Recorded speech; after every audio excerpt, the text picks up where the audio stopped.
Welcome to On the Corner of Main Street, presented by Plaza Hotel and Casino in downtown Las Vegas. Here is Plaza CEO Jonathan Jossel, Gary Vickery, and I'm your host, Lisa Melmed.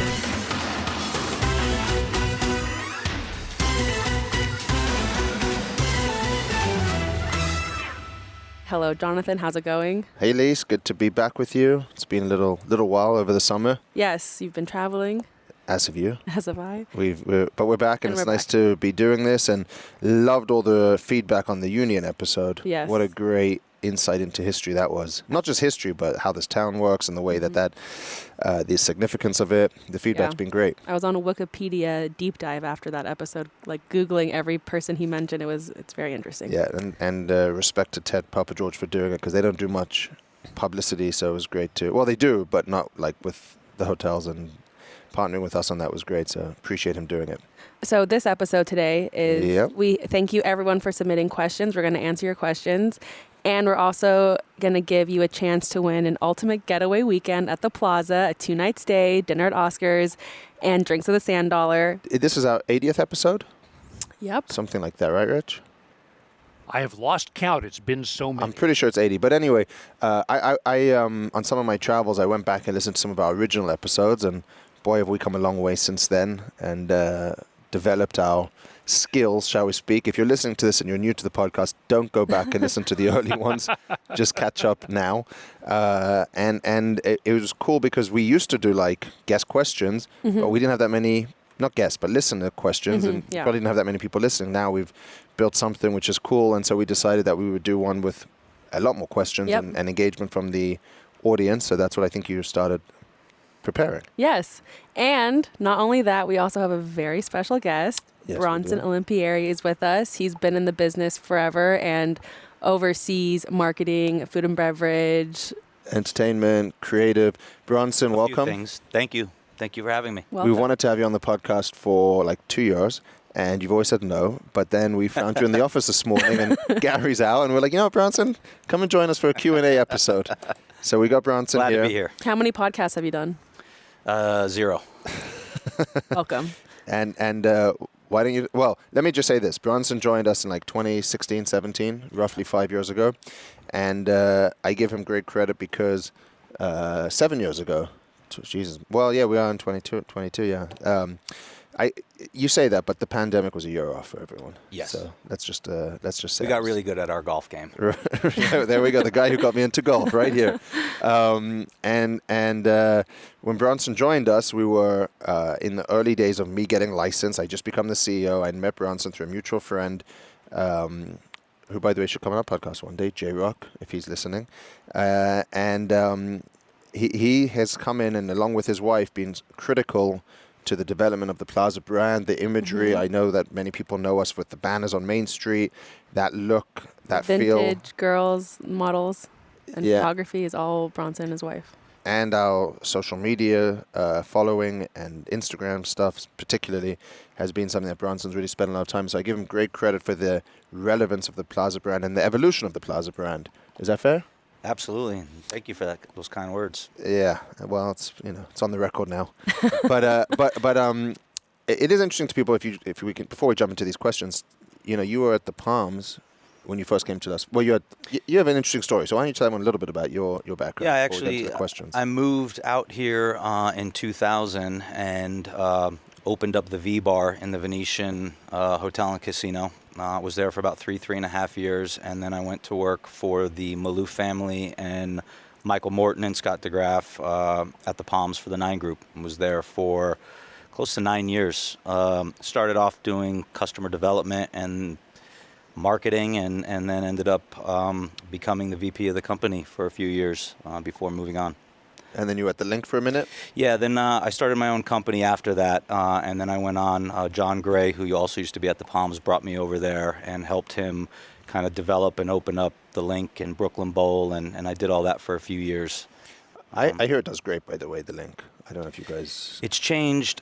A lot has changed since I've been there. Like I haven't been in a little while, but a lot of the venues and the stores have already changed since when it first opened. So, and if you have the only in and out on the strip, that has to be a good thing.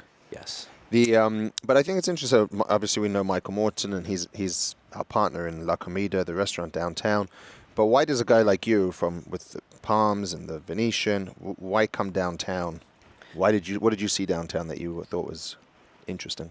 I've always kind of been a little different as far as in that I've always liked from when I lived in Los Angeles. I would go to the areas in West Hollywood that weren't fully developed, and whether it was friends of mine that were opening up bars or restaurants or hotels, or if I was part of that, we just kind of liked going into these new areas and developing them, and starting to bring brands to those areas. So I've always done that from when I was in Los Angeles. And when I was on the Strip, I used to come downtown. Not a ton. I used to go. I used to go to the downtown Michael's Bar, Downtown Cocktail Room, and there wasn't much else. But I liked it down here. There was a little bit of a seediness and a coolness. Mm-hmm. And so when I had an opportunity, when I met you, and I had an opportunity to come down here and start changing things, I jumped at it and ended up moving down here as well.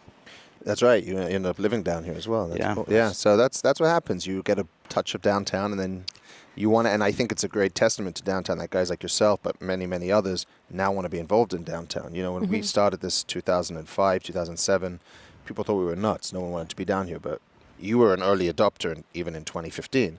But I mean, it's cool now that so many people from the Strip and other areas want to get involved in downtown and either think they can work down here, invest down here, and make a life out of it. So that's a big deal. Yeah, and downtown just reminded me of when I was living in my 20s in Los Angeles and West Hollywood. It just had a little bit of that kind of look and feel. It just needed a little bit of love, and it needed some new operators and some new ideas. And I wanted to be a part of it, so I jumped. All right, Lisa. Ready for some questions from the guests, from listeners? Quick fire Q&A. I hope you have some questions, Rich. You've had to listen to all this nonsense for the last 80 episodes. You must have some questions. Oh, I have thoughts. But you say they should stay in the room. That's probably a safer place for them. All right. So our first question comes from Vital Vegas, who has been a guest on the podcast a few times. Does the hold percentage change on a machine with multiple denominations? I'm not sure I fully understand the question because the hold percentage can be set irrespective of the denomination. So every operator does it differently. Based on the denominations, you might have a strategy that some people believe higher denomination should have lower holds, which is typically what you see, especially on real games. But I think if someone was telling me this the other day online, that video poker at some of the casinos have worse pay tables at the higher denominations, which sort of is counter to what I just said, but I guess it's just an operator's decision. So does the hold percentage change on a machine with multiple denominations? Each denomination can have a different hold based on the theme that's within that. Mm-hmm. But I think if I understand the question correctly, it's truly the operator's decision of what they want it to be set at. How often do you change the hold percentages? Almost never. Mm-hmm. Like once it's set. Yeah. I mean, you go back in and you can. He has another question that is... Who made the bread so good? This is his whole question. Who made the bread so good? Does bingo make the casino money? Why pickleball? How is Sand Dollar doing? When does Chelsea get a raise? And why am I not on this episode when I'm so much fun? This is one question? Yes, but let's... I think Bronson would agree that Chelsea deserves a raise. She's amazing in Oscars. He knows that because he spends a lot of time in there, has a few drinks with her. But she is... Oscars is on a trajectory that it's never been on. It's coming up on its 11th year, and there's so many factors to why Oscars is doing so well. Scott thinks it's because of the bread and Chelsea.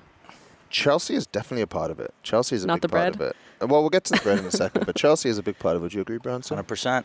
Her personality, her drinks, she's got a following. She's wonderful, and certainly does. The uplift in Oscars has coincided with many things, but one of them was Chelsea joining us. The bread is a different one. I think Bronson can agree with me on that. We struggled to find good bread. Mm-hmm. I'd be the first one to say that.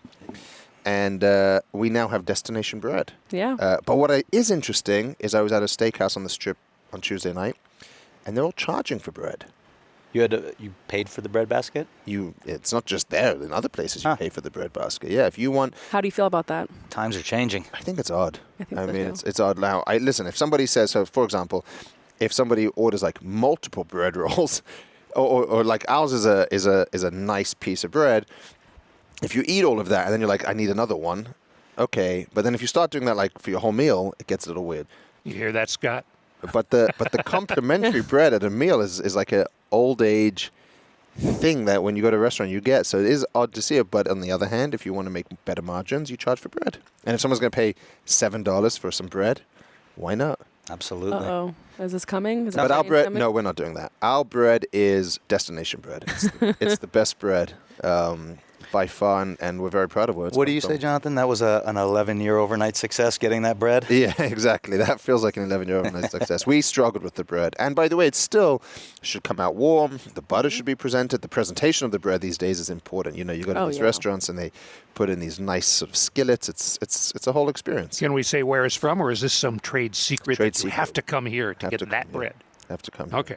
I'll come here more often. Okay, what about bingo? Does it make the casino money? Scott, I don't want to talk about bingo because everyone would try to do it. We're the only ones who do it downtown. We're almost the only ones who do it on the Strip, depending on where you consider the South Point. But we do well with bingo. It's an amenity that we offer that no one else offers. If you look at bingo on a daily basis, it's up and down. But if you look at bingo on a yearly basis with the big events that we do, it's very good for us. Nice. We like bingo. Bingo's not going anywhere. And it gives us, it's wonderful. Like now we have Sand Dollars, so you have late night stuff, and we're building more late night stuff. But bingo's a daytime activity. The last session is 9 p.m. So you're done by 9:45, and then it closes up. And then we do tournaments Monday, Tuesdays now, 10 times a year, much to our bingo team's frustration with me. But it's wonderful. It gives us an amenity and it makes us more complete as a destination.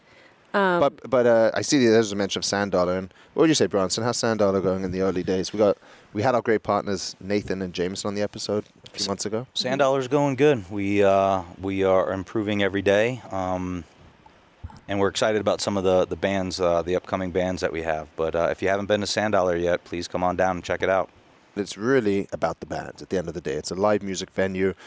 I think once football season starts, it'll be interesting to see how it, because it's not known for sport, but we're going to have a projector in there, shows live games, and I think that will be cool in there because it's a great place to watch games. It's definitely a live music venue, but live music is usually at 10 or 10:30 at night, right. And we are opening at 4 o'clock now, so definitely come on down, even if you're not into the live music. We have great pool tables, we do have fantastic cocktails, and the venue's beautiful.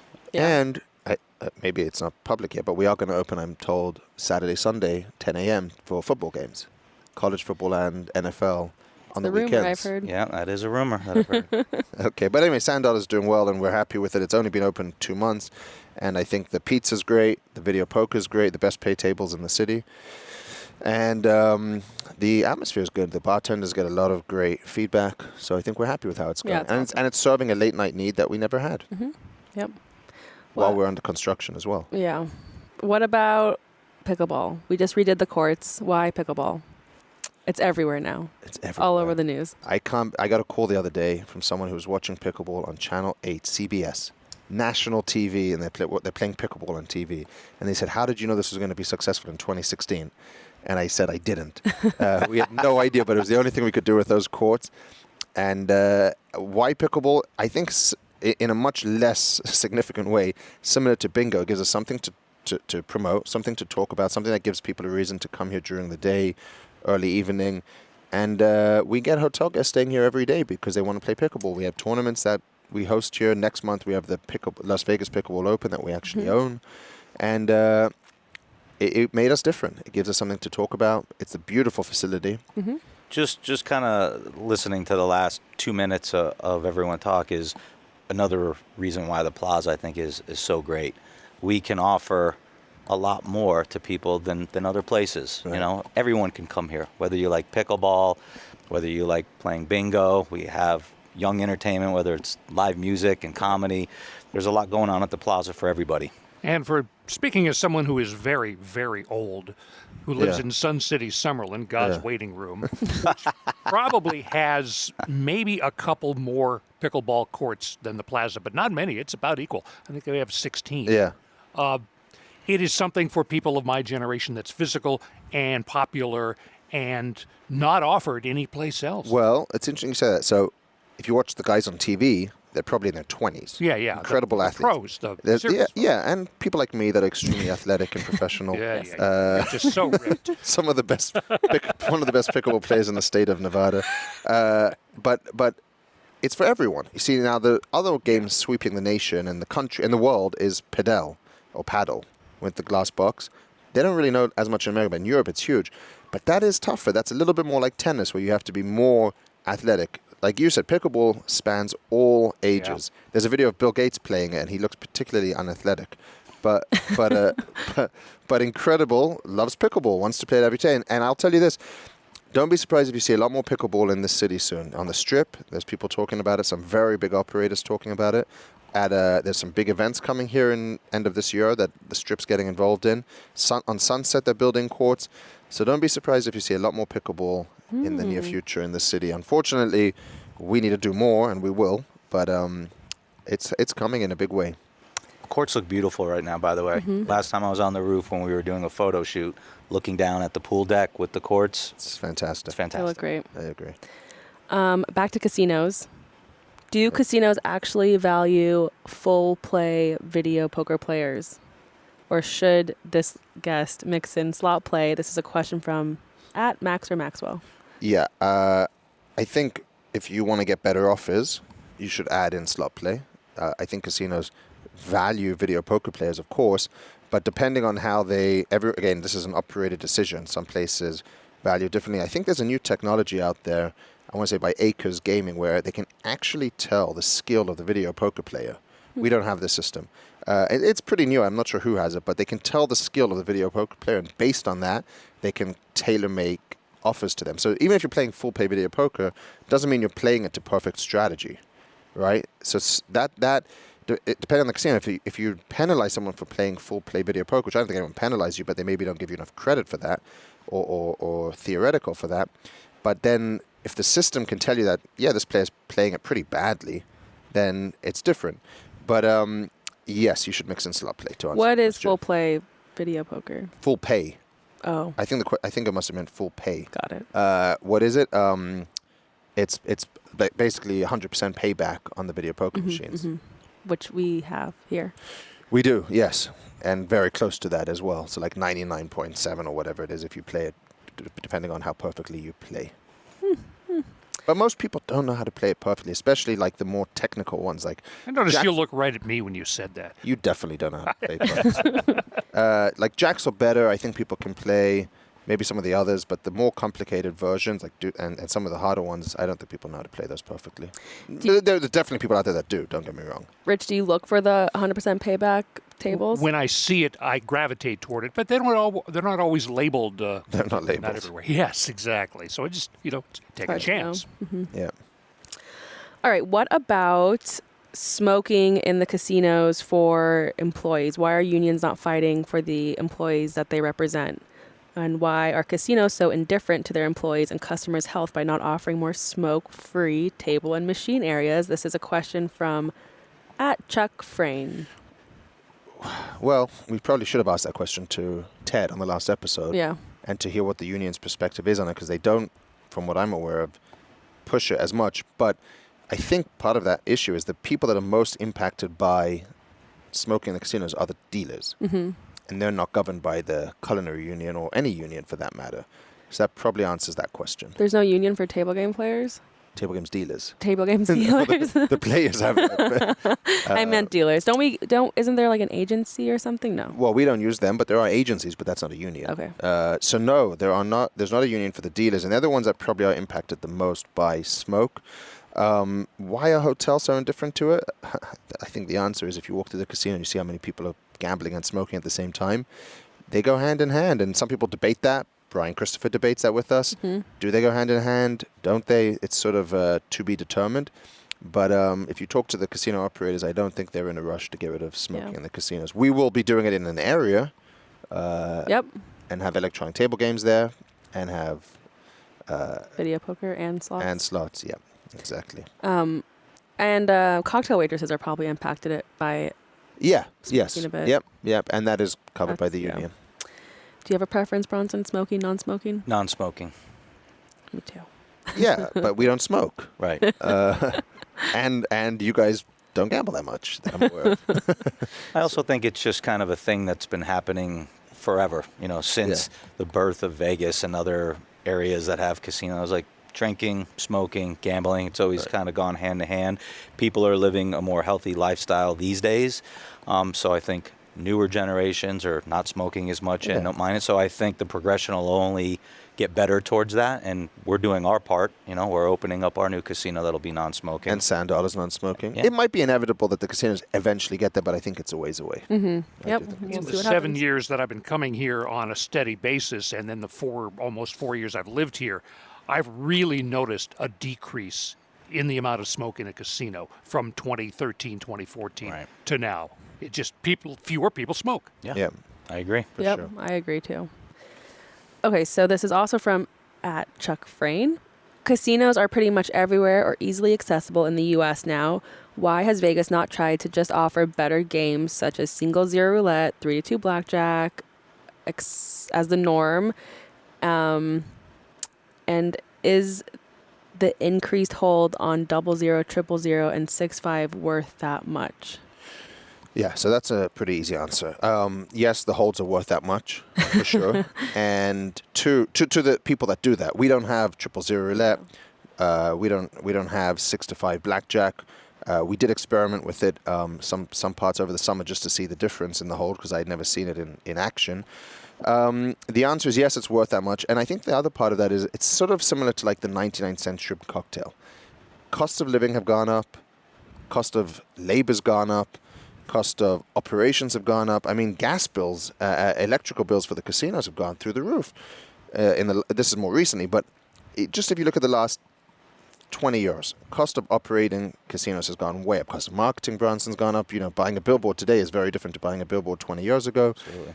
And so this is sort of just like raising prices in a way. It's just getting more money in for the casino. Now, it is coming at the expense of the customer, but it's no different to increasing prices and like shrimp cocktails aren't 99 cents anymore. It's because you can't get shrimp for that price anymore and you can't get labor for that price anymore. So I think that's why places are doing that.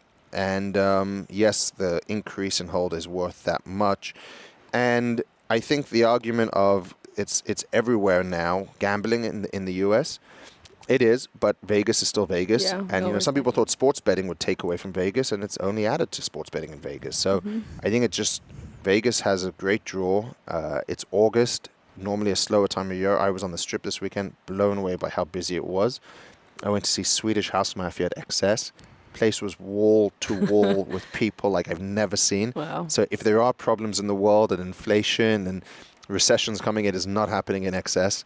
And we were busy this weekend. We were very busy. Yeah, we this had a great weekend. Saturday night. Yeah, we had a good weekend overall, and so people are still coming to Vegas. Yeah, I think what you said, Vegas is Vegas. It doesn't even have to compete with these one-off casinos in other towns, because it's what Vegas provides. When an event happens here, it takes over the whole entire city, and there's no other experience like it. And then I think downtown has to be known for better gaming odds. I do think that's important, and I do think we do that across the board, whether it's single zero roulette, whether it's 10 times odds on craps, whether it's better pay tables. We do a very good video poker pay tables, as everyone knows. But I think downtown has to be known for that because it complements the look and feel of downtown. But that said, I did hear there's 000 roulette on Fremont Street now, which I'm shocked to hear. I think I heard it's at Binion's. And I think you do see a little bit more 6-5 blackjack happening downtown, but there's still a lot of 3-2. And anyway, yes, those odds are significant to the casinos. Mm-hmm. All right. What's the biggest jackpot someone has won at the Plaza? A question asked by Leanna Ellis. Most I ever saw was 1.2 million. Yes. It was a Wheel of Fortune game. Was that the Monopoly Millionaire jackpot? No, that was a little over $1 million. That wasn't quite $1 million. That wasn't quite 1.2 million. It was a little over $1 million. We saw there was a Monopoly one for about $1 million and something and change. Very little compared to the 1.2 million at Wheel of Fortune, which I watched. A nice lady from Hawaii won, and she gave the money. She took the money in installments, because when you hit that big of a jackpot, you can take it up front for a lesser amount, or you take the 1.2 in installments. She took it in installments, and I believe she told me she was anyway, but maybe I'm wrong.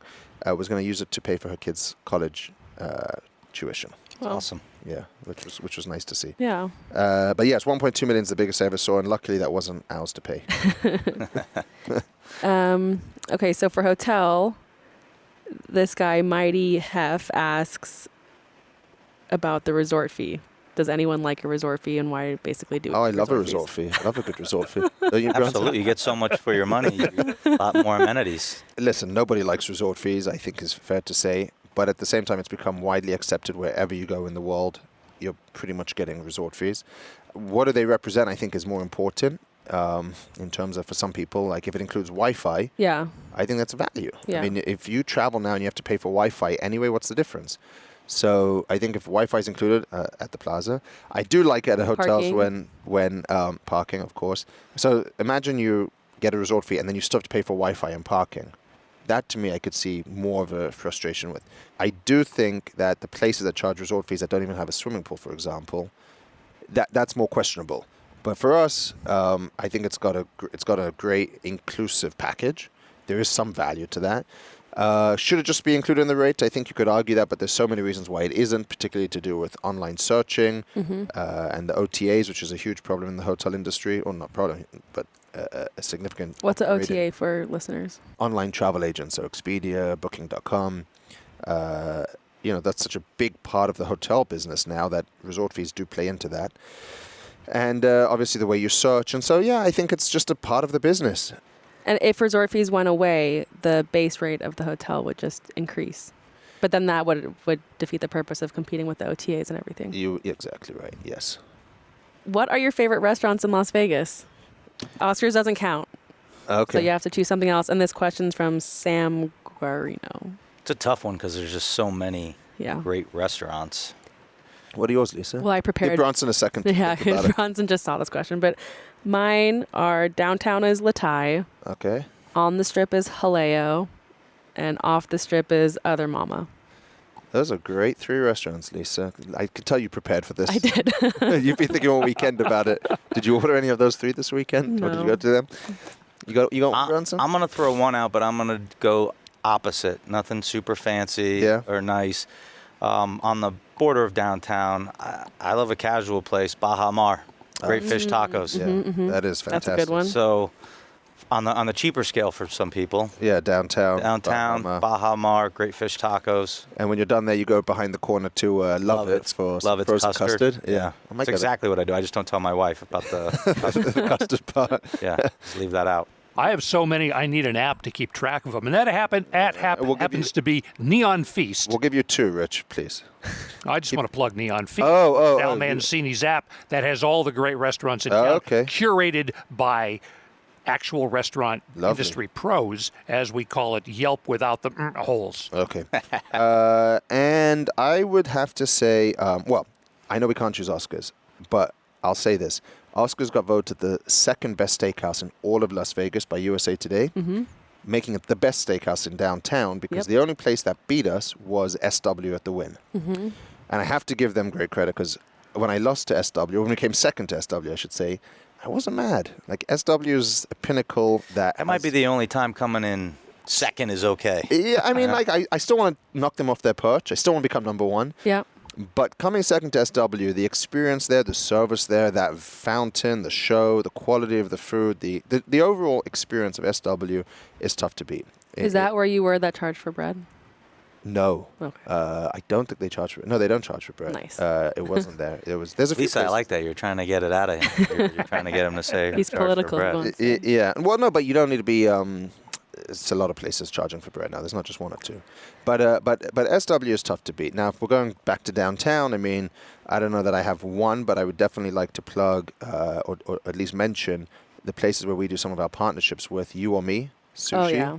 That place is delicious. You or Me Sushi is fantastic. And then across the street from You or Me is Esther's Kitchen, which if you can get in there, God bless you. But James Trees, who was on our podcast, does an unbelievable job there. It's some of the best Italian food anywhere in this, if not in the city, in the country. It's just excellent. They charge for bread. Do they? Yeah. But it's like a serious bread presentation. They have a wall of bread, those sourdough loaves. Oh, you're right. Yeah, but it comes with the burrata it's and the anchovy serious. butter and the whole thing. It's and it is moving half a block away by the end of the year, early next year. It is not going it's going next door. It's attached to it. Yeah, it's the space. Well, there's an alley in the way. And then he's opening a French bistro. You're correct. There's an alleyway in between it. Yes. Oh, nice. It is next door. They're expanding Esther's, and then in Esther's he's opening up, I believe it's a French bistro. Yes. I want to say. Yes. A little tip on getting into Esther's. Yeah. If you don't mind eating early, is just go right when they open and sit at the bar. Yeah. The early And bird you'll get special. in. And ask for I love a good early bird special. But ask for Jess. She's the best bartender, and she's wonderful. Nice. What about other types of shows in the showroom? Not nightly, but something more like the Oscars dinner series in the showroom. A lot of the podcast guests are old school, and you guys are asking the pod guests about the past. Yeah. And this guy said, in 20 trips to Vegas in 10 years, I've only been to one show. This is from Sean Pele. Well, Sean, if you went to more shows, it would make it easier to do more shows. very true. That is true. Very true.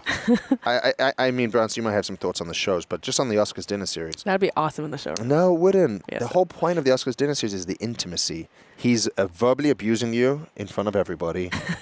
You can see him. You can interact with him. You can feel the energy. If you did it in the showroom, it would feel so cold and sterile. I just don't think you can leave Oscars. Right, To do the exactly. Oscars dinner series. Yeah. Like, I think you want to be in Oscars. We even debated taking it out of Simpatico because we thought maybe that'll be too big, but we did need to grow it from. It was the best move, I think, ever to move it into the dining room. I agree with you. It gave it so much more life and Yeah. energy. But Simpatico, it was too small and didn't have the energy because of the layout of it. But that aside, moving it into Oscars was a good move. But moving it bigger than that, I do think you lose the intimacy. Plus, what a great event. Sells out every time in 24 hours, and we don't have to do anything.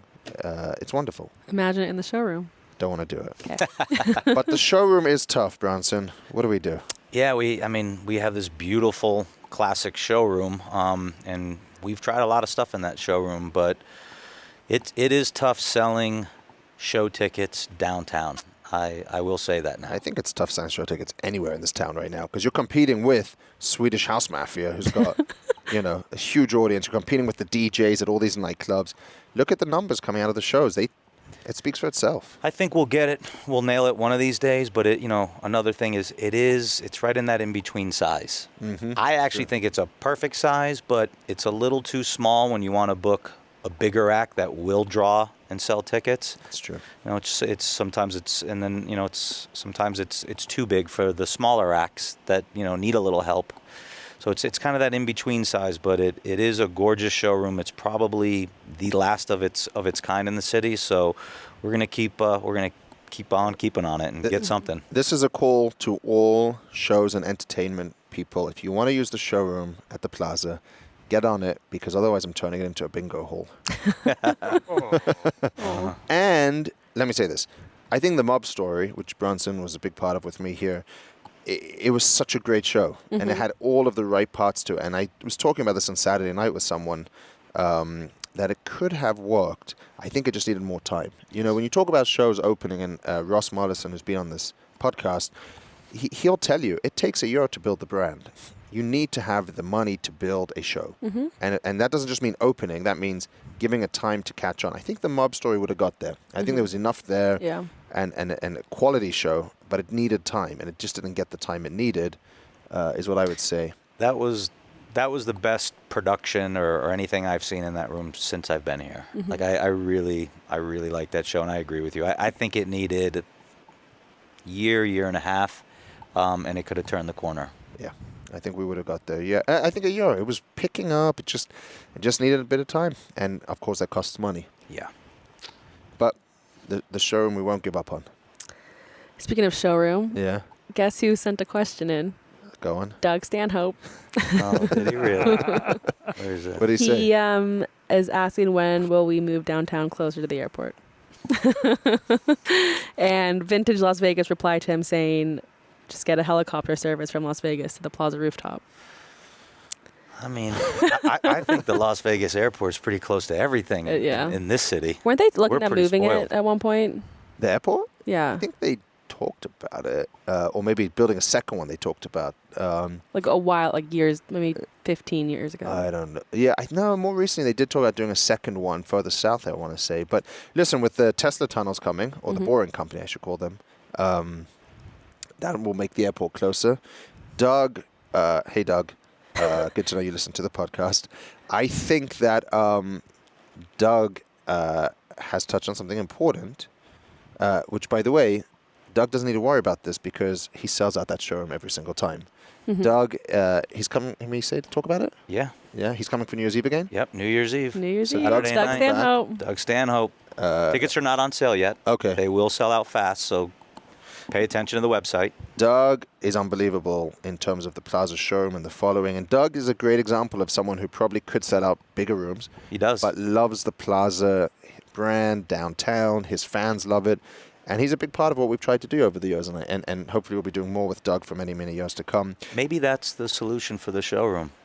It's just the Doug Doug Stanhope showroom. Comedy club. Comical at the Doug Plaza. Stanhope experience. Yeah. I don't know what that would feel like, the Doug experience. Icky, I think. I think that could get really weird. The Doug Stanhope experience. Could you talk Doug into doing maybe more than one show a year? Maybe do the 30th as well? Or maybe other dates. Yeah. That would be good. Yeah, something around July. Yeah, Doug, we will put a helicopter from the airport to the rooftop if you do 5 shows a year.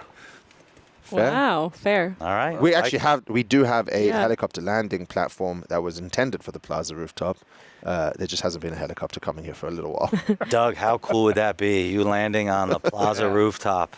And the trains can come back after that. Yeah, exactly. Wow. Okay, what goes into making a casino carpet and how many people are involved? This question is from Vintage Las Vegas. Well, we had a designer who helped design the carpet, and then we had to give it to a carpet manufacturer who actually creates that artwork into a carpet-ready pattern. But what was challenging about it, which I think is the question, is how many people. We actually had to be like, all right, you guys aren't involved in this process anymore because everyone has an opinion. And I think Bronson and I and maybe 2 others, yourself, Lisa, were instrumental in finalizing that pattern. And we obviously had a designer who we trusted a lot with it. I think to this day, it's the coolest carpet in Las Vegas. I think it gets more pictures, more interactions, more social engagement than any other carpet. Upkeeping it is important. We just ordered a bunch of more for the new casino area that we're building, the smoke-free area. I don't think I've ever really seen a ton of carpet on social media, but ours is on there. Right, ours like, makes you just, it. Like, no one really shows Yeah. carpet much anywhere. Yeah. But Portland Airport had a huge deal 4 or 5 years ago when they replaced the carpet. Everybody was beloved, and they ended up selling little squares of it when they replaced it. And that's got to be about the same kind of company. that's not a bad idea. Sell out carpet? Yeah. Little squares, maybe on like a frame, like a little picture frame. Yeah, Yeah, I want to say Al Cortez was talking about doing that. I think you're right. But anyway, so we had a lot of people giving an opinion, and eventually, like, you know what, this is going to be a small group of us, plus our chairman will get the final approval on it, and that's it. And I was nervous, I'd be honest with you, didn't know how this was going to turn out in real life when we did it, but couldn't have turned out better, frankly. It's wonderful. We hit a home run with that. Yeah, it's great carpet. What do you think about the security increase / bag scan / metal detectors on Fremont Street? Will it improve the businesses downtown? And this question is from @SHXXLEE. I don't know how to say that.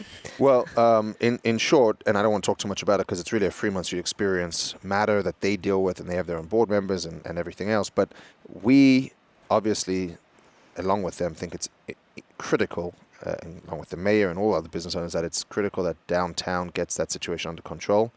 It has to be because downtown's reputation when I moved here in 07, and when we invested here, was one of it's dangerous, it's seedy, it's this, it's that. It's important we don't go back to that. And we got to have that cleaned up. And I think anything that they do is good. I see the Golden Nugget, great credit to them, although it's not easy, is putting metal detectors at their doors on weekends. We don't want to go down that road. We have Metro stationed at the plaza now every night. And I think it's important that Fremont Street, particularly because they have the mass of the people, do whatever they can to ensure that it's cleaned up. And so, yes, I do think these things make a difference because it's better than not doing those things. Yeah. Yep. I agree. It's a depressing subject. I walked down on Saturday night down Fremont Street and went through the metal detectors. It was yeah? an experience. Did they take your gun from you? Definitely don't have a gun. Are you going to bring back Demolition Derby? Kathy Wilcox is asking. Hi, Kathy. Don't know. We haven't talked about that. We haven't considered that yet. Part of the issue was the big bleachers that it needed. And then, of course, the time of year that they wanted to do it, we were always busy. So they I think it was March and October, which are the two of the busiest months in the year. And so it became difficult to find dates that worked, but not ruling it out. I think we could look at it. Nothing was cooler than that. And then 3,000 people downtown watching cars just smash into each other. Don't know is the answer, though, but I think that was fun. That was one of my favorite events that we've ever done here. I've told you that multiple times. I hadn't seen a demolition derby since I was a kid in Florida, and that was the first time I'd seen it in a long time, and I thought it was just awesome. It's unbelievable. I mean, I'd never seen one in my whole life. They don't do them in England, and they have great fans, and then just the cars and the energy when they're in the middle of doing the derby. I thought it was super awesome. I do think Las Vegas, given how successful it was and how popular it was, I think someone in Las Vegas, we didn't have the space, should do the biggest demolition derby in the world and put up a lot of prize money. They should do it at the Speedway or something. That would be my recommendation. Ooh. Yeah. Should we try to do that? Yeah.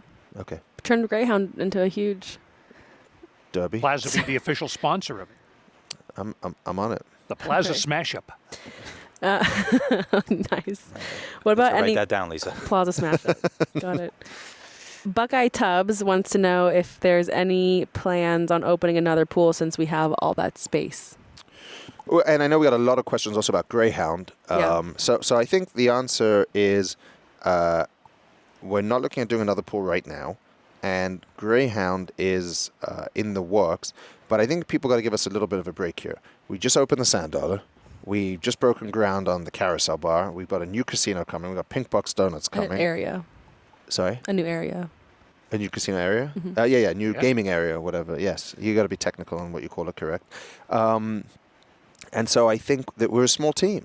We are a small team. We're doing some more room remodels. And there's only so much we can take on and successfully execute. And so we while Greyhound is a great opportunity, there are bigger plans for that. And some of that might include a new pool. But right now, our pool is sufficient for what we have. I think that answers the pool question. Yep. And with Greyhound, there is opportunity for that whole site, including the rodeo arena, the core arena, plus the parking garage, to master plan it in a way that is much, much more significant than perhaps anything that's happened downtown in the last decade, and something that we're very excited about. Whoa. Do you know what it is, Bronson? No, but I'm super intrigued. Me too. Somebody tell me. What about putting a Greyhound track in the Greyhound bus terminal at Stefan van What's a Greyhound de track? Cook? A dog racing Greyhound. Sorry, I know that. I'm a big fan of Greyhounds back in England. Dog racing is almost done in America. There are maybe 2 tracks in Florida, and they will be closing in the next year or so. Not because it's illegal, just because people have lost interest in it. Yes, But in England, they still have Greyhound racing every day. The Greyhound track is not going to happen there. Horse racing track, probably not either. Okay, what about a Plaza app? Jim Stark would like to know. Hi, Jim. Plaza app is a good idea. I think the apps, though, really work for places with multiple locations, more like aid stations. We've looked at it, and there's a few things we're considering. I think we debate, Bronson, especially with you and Lisa, is like, what is the effectiveness of email marketing? Like who sorry, not email, hard mail, direct mail marketing. Like who opens their mailbox and takes out mailers for hotel casinos anymore, and how effective is that? Everyone does it, but is it effective? And I think apps certainly are important, but don't know that it's in our cards anytime soon. But I do respect those that do it. Am I missing anything on that? No, I think it's good to kind of have everything in your arsenal. Maybe not the app yet, but we have customers that have been with us a long time that love getting a piece in the mail. Yep. It's probably someone that's more middle-aged and a little bit older, and then our younger guests, they don't get mail that they don't get anything that way. How ageist of you. I know. I was trying to figure out how I was going to say this without sounding that, but I think it's best to have kind of everything so we can reach everyone. Mm-hmm. Yeah. I agree. Do you see downtown properties over the next 10 years becoming more similar or different from one another? It's a great question. This is from Aliyah Yoshi. Yeah, well, I mean, the obvious analogy on that would be looking at Circa, because that's a ground-up new project, and give them great credit for trying to differentiate from everybody in terms of that sports book, in terms of their pool being basically a stadium, and not just your everyday pool. So I give them great credit. I think the risk to that would be if people from outside downtown, Derek obviously was a downtown guy and understood the downtown market. If people from outside downtown start seeing how great downtown is and how successful it can be and want to copy the new development model, there is a risk that sort of similar to the Strip, you get these new builds that are just grandiose retail malls and spas. And I don't think that's going to happen anytime soon downtown because it just isn't the land for a lot of that. But I think that if there's a lot of outside investment coming to downtown, that's a risk. I think the downtown players that are down here now get it. They like downtown. And as we continue to upgrade our properties, we're doing things that are different. And I don't think we're going to go down that path. But certainly if there's outsiders coming into downtown, and I think there are people looking that want to be down here, then it could be more interesting. No, not more interesting, but closer to what? Who asked the question? Aliyah Yoshi. Aliyah's asking about. Okay, what do you think the future of gambling? What is the future of gambling in your opinion? We just posted a video of the new electronic table games area, and there was some mixed feedback about it. A lot of people concerned for dealers' job security, but it provides a different experience. Yeah, it's not a replacement for dealers. Certainly, is not a replacement for dealers. We haven't not one table game was removed in that process. It's not a replacement. It's a different customer that plays them. They are successful. They do fill in the space. I think it looks great. I love the energy that it brings there. It's filled in a void. No, it didn't replace live music. We built the Sand Dollar. The plan was always to move the live music into Sand Dollar and have that space be gaming. It just took a year because we were waiting for parts from China that didn't get here for the last 12 months, and that's why we were delayed putting in that gaming system, that electronic table games, the stadium. Yeah, that question was from Vegas Timmy, by the way. Hi, Vegas Timmy. But yes, we think that dealers are still critical, and there's still people that will only play with dealers, and I'm one of them myself, frankly. Nice. Yes, Jerry asks, do you have any giveaways coming up? He loves some. That's all you, Lisa. Swag. Well, funny you should ask. We're going to do a giveaway right now. Leave a review on Apple Podcasts and then send us a direct message on Twitter to @PlazaPod with a screenshot of your review. And you will automatically be entered to win a 2-night stay at the Plaza with a $150 to Oscar Steakhouse plus a $50 Sand Dollar downtown. Enter by August 31st, 2022, and we'll announce the winner on September 1st, 2022. So definitely submit your photos of your review. Can't wait. We have a big sign release coming up at the Neon Museum. Yeah. You just were bending some neon. I love those videos, by the way. Yeah. Yeah, those are It's cool. the preview of the sign. Is it harder than, It's so hard, and it's so hot. Yeah. The heat coming from that thing is insane. Yeah, you look pretty close to it. Were you holding do you have bare hands, or were you wearing gloves? No, you have bare hands. The glass doesn't get hot, or whatever it is that you're bending. It's glass. but it's hot, and it's hard. The amount of detail. I mean, listen, those guys are experts. They know how to do it, but it was tough. But I'm looking forward to releasing that sign and having a big event. And is it September 4th? could we do like if somebody's listening that wanted to come to the grand opening as a prize, can join us at the grand reveal of the sign? Yep. You know what? You're going to win that 2-night stay, $150 to Oscars, drinks at Sand Dollar. If you're here that night. And entry to a very exclusive, because like only 40 people can go, preview of the Plaza sign being lit up at the Neon Museum. Pretty cool. Can't wait. We probably have more questions, we do. but I do have other stuff to do today. So maybe. Okay, well, we'll do quick. Now, quick fire. No, come on. There's only a couple more. Okay. Will the new Carousel Bar have video poker? Yes. Throb 44. Yay. Yes. Video poker. Can't guarantee the same pay tables as Sand Dollar, but yes to video poker. Will there be a California Las Vegas train service in the next 20 years?